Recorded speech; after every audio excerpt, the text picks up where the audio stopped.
ভাইয়ের বাড়ির গৃহপ্রবেশে আমরা খেতে বসে পড়েছি আর সবার প্রথমে পাতে চলে এসেছে ভেজ কাটলেট সঙ্গে সস।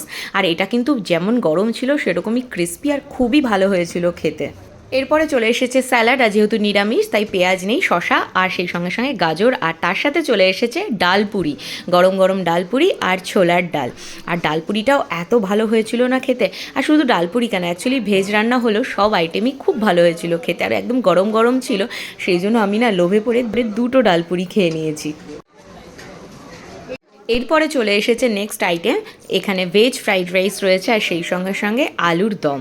আলুর দমটাও খুব ভালো হয়েছে, রাইসটাও খুব ভালো হয়েছিল। যেহেতু আমি দুটো পুরি অলরেডি খেয়ে নিয়েছি সেই জন্য এখন আর পেটে জায়গা নেই, খুব অল্প করেই নিয়েছি।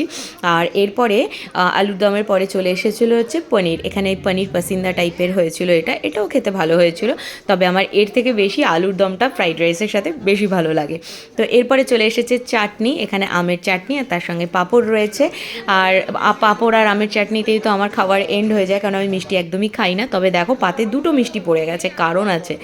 আরে না না, আমি খাবো না, একদমই আমি খাচ্ছি না। দেখো কে খাচ্ছে, আমি এটাও ভিডিও করে রেখেছি, নাহলে তোমরা ভাববে আমি খাচ্ছি। এই যে উনি ইন্টারমিটেন্ট ফাস্টিং করছেন, তো এই জন্য উনি বাকি খাবার খাবেন না, কিন্তু মিষ্টি দুটোর লোভ সামলাতে পারেননি। মিষ্টি খেয়ে ডায়েট,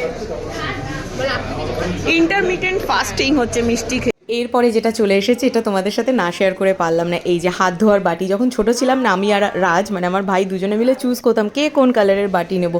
এখন তো সেই দিন আমাদের চলে গেছে, কিন্তু এখন আবার রিও সেই কাজটা করছে। রিও বলছে আমি অরেঞ্জ বাটিটা নেবো, এটাতেই আমি হাত ধোবো।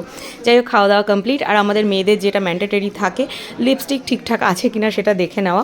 যদিও লিপস্টিক অনেকটাই উঠে গেছে, তো ঠিক আছে, চলো কাজ চলে যাবে, এখন তো বাড়িই চলে যাবো। তাহলে চলো টাটা। গৃহপ্রবেশের মেনু কেমন লাগলো অবশ্যই জানাতে ভুলো না।